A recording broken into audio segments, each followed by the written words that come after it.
Yeah, racing's so challenging. It's a fight against your competitors, and it's a fight against yourself.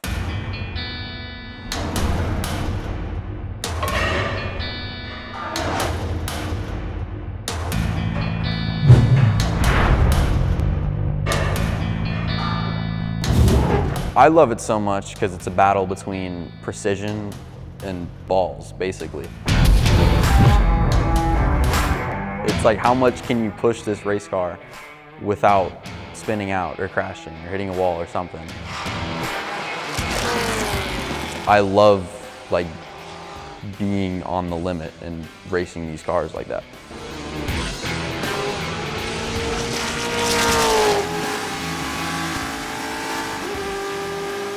We're driving race cars at 160 miles an hour, like inches away from each other. It's the coolest thing ever, I think.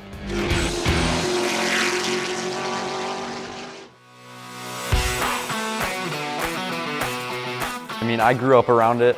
I grew up coming to TA2 races. As a kid, I thought it was so cool. Well, Gian, Buffomante up here on the podium. You've got the most winning driver in TA2 history with you. Your dad's a TA2 champ. I feel like that's in your future. Yeah, this guy on the wall is my dad. Been wanting to do it forever, but my mom always had this rule. She was like, I can't have two racers in the house. There's no way I can do that. He used to race Step Down in 2019 to help me go racing. He won the TA2 championship in 2016, and that's kind of why I'm racing in TA2 now. He knows a lot of people. Series is really awesome.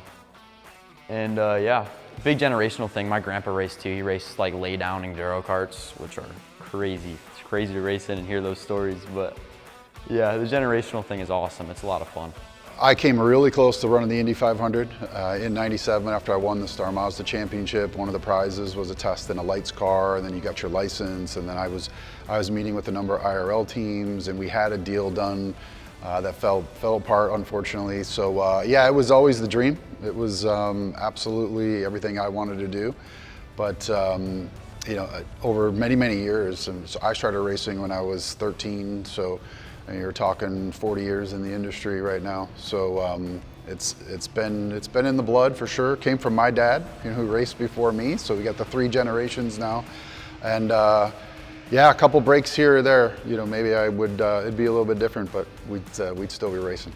Gian Buffomante, I've known his dad for a long time. When I started in Trans Am and TA2, his dad was constantly fighting for championships and won the championship for Mike Cope Racing.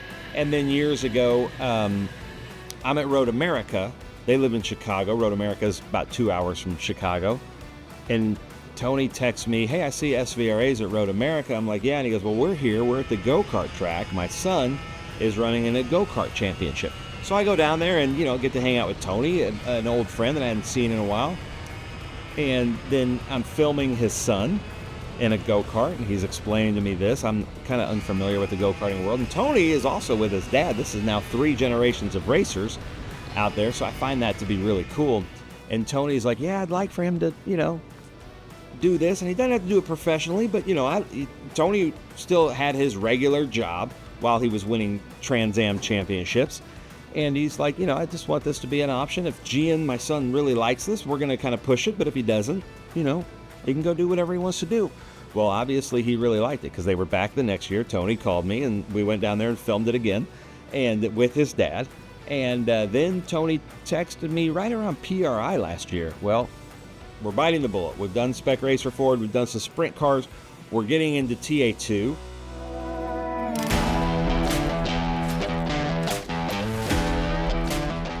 I went to PRI. I think I had like the flu or something, and I was like, I don't know why we're going to PRI. Like, I'm really sick.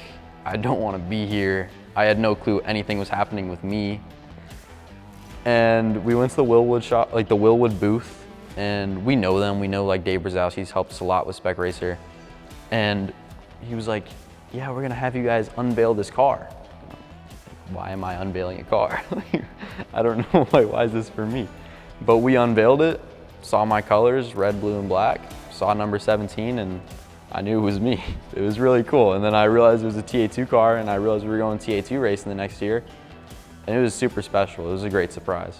That plan was 3 months in the making, and it started with Mike Cope, and he built a special chassis for us, brand new, and then I called all of my former friends and family that were sponsoring me in my days, whether that be Mitch at Andrews Transmission, at the time Byron Corey with Corey Engines.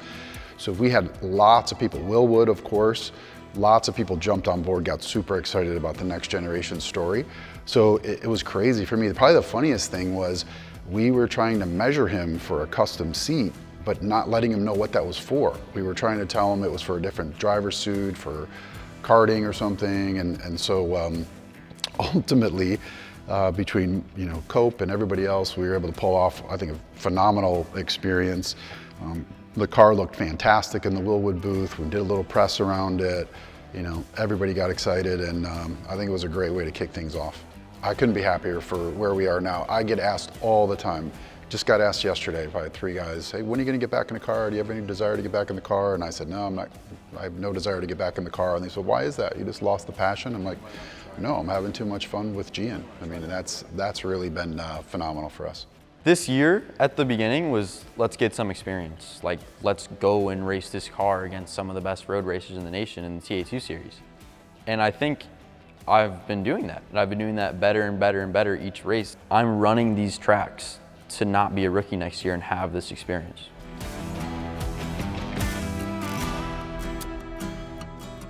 Road to Glory is brought to you by Franklin Road Apparel and Cube 3 Architecture. This is gonna sound bad, but in school I watch YouTube videos, onboard videos, a lot. I used to play hockey. I quit hockey a couple years ago to focus on racing. I used to play golf. I quit golf this year to focus on racing. And I'm just all in. I love it so much, and I'm just gonna go after it. I think it's really cool, you're getting able to, watch his future, unfold right before your eyes, right? And you're getting to see everything that he's a part of, and then be able to work with him on top of it is just incredible because, teaching him as he comes along and then he, apply it to the racetrack, it just is incredible.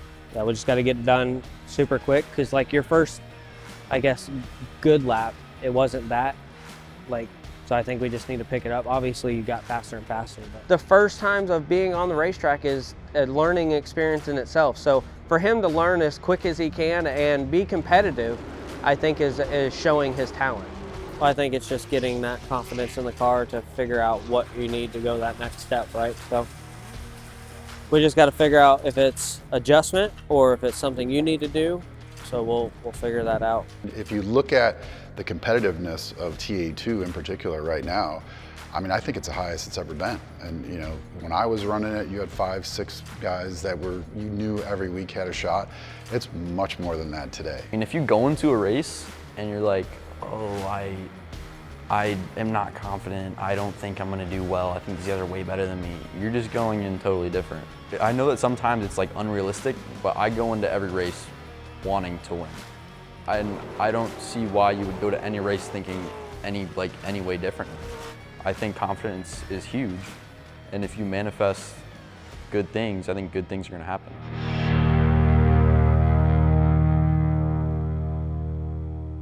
As we follow these young drivers in TA2 coming up through the ranks, you really have to appreciate the commitment that they make. Their whole lifestyle has to change. You got to find a balance, whether it's work, life, personal, etc. And that's another great thing, I think, about from a development standpoint, not only as a driver, but as a young man, of how are you going to balance all these priorities? Obviously, Tony is big into racing, and he was very successful in it, and then now his son's running it with G, right? So you can definitely sense it. Is it the dad pushing it, or is it G? Is it the son? And with Gian, it's definitely he's the driving force behind it, right? He wants it just as bad as his dad is helping him get that, right? So I think it's really cool for him to, have that opportunity to showcase it and then just keep doing it every weekend. The only thing that I was trying to make sure is that I wasn't pushing it on him. For me to kind of step out of the seat and sort of work with him in karting and things, it was really, really cool because that's where I started in karting. My father's been in the World Karting Association in various capacities for 50 plus years. I mean, it was really, really fun. And we've met great friends and families in karting, with his karting now, and then going up through the ranks. So pretty easy decision for me, quite frankly. You know, at that time in my life, I wasn't trying to make racing a career anymore. I was having a blast. I was competitive. I was, you know, making great friends. But I was really, really excited to see how bad he really wanted it. Like being a professional athlete, you need to go all in and work 100% at it, but also balance these other things. You need to balance school, and you balance like my relationships with everybody. And it's difficult to do that because I want to do it as a career, for sure. Not are you sure, more of appreciate what it takes. Yeah, there's a little bit of uncertainty if you're gonna do it next year. Trying to always find sponsors, talk to people, send some emails out. The harsh realities of the business, I think, is the conversation that we have. So by extension, I think it's a little bit of like, are you sure? Money is big in racing. We can go club racing and we can go karting until he's not physically able to do it. But I don't think that's the goal, right? The goal is to continue to progress up the ladder. That takes finances, that takes a business mindset, that takes relationships, and so all those aspects are going to need to come into play if we're going to keep going. Because you can be a really talented driver, but if you don't have the money, you're not going to make it. And it definitely separates like the uncertainty, like, am I going to do this next year, the year after? Education is a priority, right? And certainly finances are limited. And so obviously when you're in a car multiple times a week, you're going to get better. And if you have the resources around you, you're going to get better. Now, when we show up at a TA2 race, you know, 12 races out of the year, we have phenomenal resources around us, and he learns a ton, but that's 12 times a year, right? So we're trying to manufacture environments where we do that 15 times a year or 20 times a year. And so yeah, that's a tough thing for us. And, but you know, that's the battle. That's life. And so we just got to figure out ways around it. Road to Glory is brought to you by Franklin Road Apparel and Cube 3 Architecture. Yeah, this is me and my dad's little race car shop in Naperville, Illinois. We got some go-karts here, and then we have a Spec Racer Ford down there, and we got our trailer over here. And yeah, this is the place. This here is some first ever laps in a go-kart. I thought it was gonna be very easy. I went to K1, beat everybody at K1. Went to Norway, which is our local track, really slow. I mean, I thought it was gonna be really easy, and it really wasn't. Yeah, this is the first go-kart, right? So got this go-kart in 2019, did a couple of test days, and then jumped right into the regional Route 66 series right away. This is a mini Swift, good old number 17. Getting in these things at a young age, it really helps you learn a lot. You learn how fast things happen, you learn racecraft, you learn like just everything, what to do, how to work on stuff. I mean, we did a lot of test days out at Norway Motorsports Park in the go-kart. My philosophy is, and it's very similar, he used to play hockey, and he would always want to play up, you know, into the next age bracket, et cetera. And so, and still today, I'm playing him up in anything I can play him in, and that's tough. And it causes, it's the first several years in particular, incredibly difficult. A lot of disappointments, right? A lot of anxiety, and you have to be able to weather that storm to be able to come out the other side and be stronger as a result of it. And you know, different parents have different philosophies about that, but for me, that's kind of how I was raised, and you always want to run against, you know, higher level competition, and even though you might get your butt kicked for a couple of years, ultimately you're learning, and over the long haul, it's going to make you better.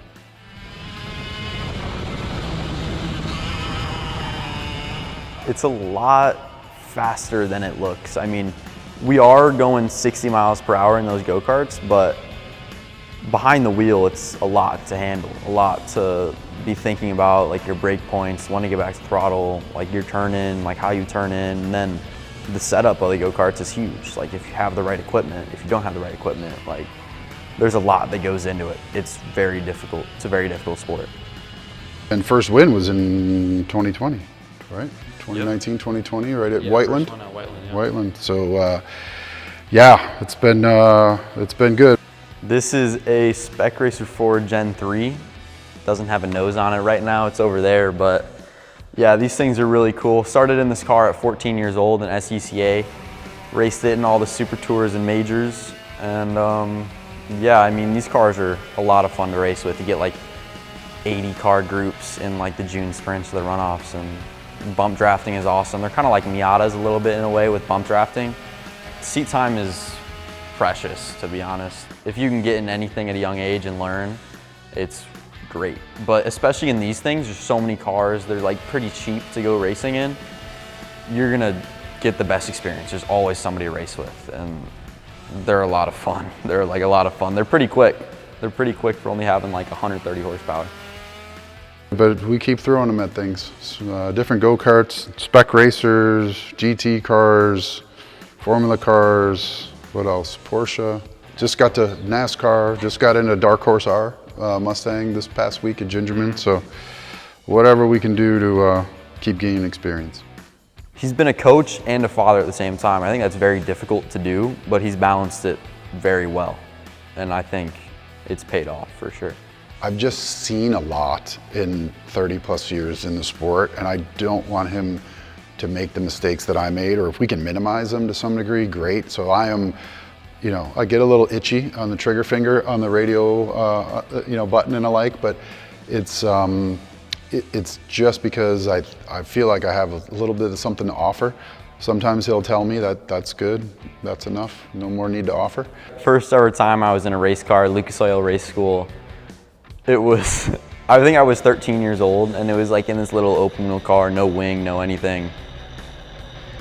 He was like, there were coaches there, and he was like hovering too much, as the coaches were saying. They told him like stay back. So he's always been making jokes ever since that like he hovers too much, but honestly, I think it's good. I mean, I want the most input I can get to become a better race car driver, and that's what I'm gonna need. Are you going over the curbing on turn one? Or are you staying in the inside the curbing? On the exit? On the exit? On the exit, I was trying to stay like on top of it, like straddle it. You were gaining on him, but just lost everything on exit. Yeah, exactly. And I think it's just like you said, you're just letting off because you want to roll more, and then you just lose the nose. Cody in particular and the Nitro boys have been very receptive, you know, of me and leveraging my experience and so forth in the series, and you know, it's been good. He's got a lot of years and years of experience, more than I have been in racing myself, right? So to not use that as a tool is something that I'd be foolish not to, right?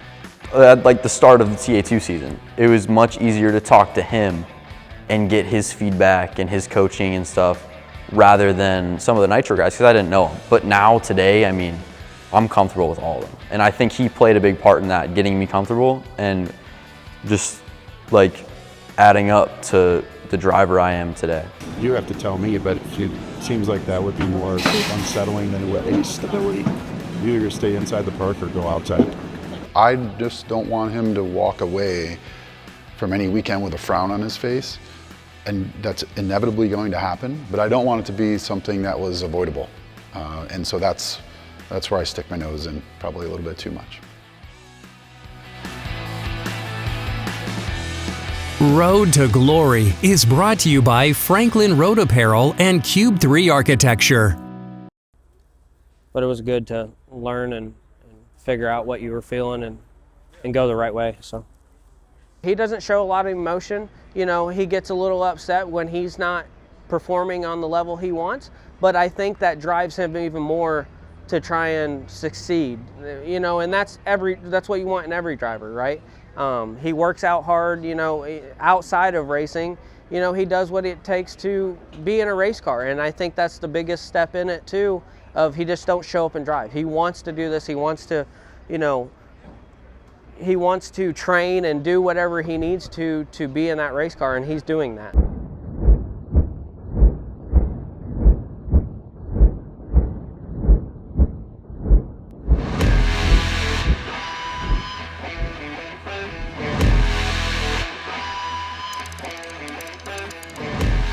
Yes, drive through the heel, good. 1, that's way better. That's 2, stay in the heel, 3, and then think about driving those knees apart as well. As you come down, yes, stay back in the heel. We will challenge his strength. There's different energy systems, and we will lift relatively heavy for what he's capable of. So we will push some top end strength, but we also focus on muscular endurance. We're also trying to build his engine too, because we want him to be able to stay at peak alertness, peak readiness throughout the whole race. Drive, last one, big breath. Drive, good set, good set. It's kind of a grind. The race car is hot, the weather's hot. He's gonna be basically getting worn down. So this will be part one. We're just gonna do 4 sets of this. We'll try to control the rest time. So it's like, I wanna go like about every 4 minutes. Keep the shoulders back, big chest. Think about locking in those lats. And a lot of like core stability stuff too. So you'll see us do neck stuff, you'll see us do core stuff. You'll see us do a lot of hip mobility and upper back mobility because he's crunching that car for long hours. So we try to strengthen the muscles that he's gonna need to use, as well as like the antagonistic muscles, or the opposites, so the ones that he uses all the time, so he can maintain really good posture and not break down at a long race. You can get out a couple feet, get up on the tiptoes, and then just drive that forehead into the wall. With racing especially, like he's got a ton of G-force, so we're doing a ton of neck stuff every session. So there's just different variations. Sometimes we have like a harness, we'll do weight and we'll do reps. Sometimes we'll do isometrics. So those leans against the wall, more of an isometric. He's got to contract and hold that position. It's just building the strength and the stability through his neck. And that's, so we'll do dedicated strength work, and that piece is more controlled. You saw lighter weights, focusing on perfect form, and he's just trying to make sure that he executes well. And then when it gets to the end part, it's just more of a grind, and he's got to go to that happy place, because we want him to be like, our philosophy is, if what we do in here is really hard, then when he's out on the track, anything that he comes up against is going to be easy compared to how much we make him suffer in here. That's a big mental toughness.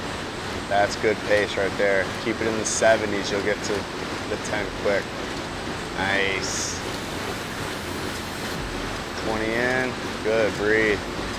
So every single sport, I feel like there's a performance aspect, there's a training, there's there's learning the skills of the sport, as well as preparing the body, the nutrition. So I mean, we've been in this game since 2009, and I feel like that's always been our focus, is to find the holistic approach to be able to help every athlete be able to shine in their sport. Here we go. Keep going, go to 20. You're cranking them, go to 20. You got 20 in you. Go ahead and do 6 and 6 right when it hits. 3, 2, 1, here we go. Drive through, good. And then step, yeah, keep the foot up for speed, just keep the foot on the box. The speed that he's driving, the decision making, it blows my mind. And the fact that he can sit in there and go for hours, it's like, yeah, I think like you said, are they athletes? 100%. Like, I've trained a lot of athletes, and I feel like he has to be at this peak performance, and it's impressive what his body, his mind is capable of, to be able to make these split-second decisions and just think so fast. Keep it up there, keep pushing, good. If the legs start to burn, push-pull with the arms. The arms get tired, drive the legs. There you go. You're at 75, that's money. Good, 6. 7, yeah, keep cranking. 8, nice. Good. I don't want to be that trainer that just throws, a bunch of shit at him where I'm trying to hurt him or make him puke. But I think when we are pushing that intensity level and he's willing to go there, it shows that he's a high-level athlete, because he's willing to take himself to that breaking point. That's what makes it happen. That's what does what it takes. Good work, sir. The grind, baby, the grind.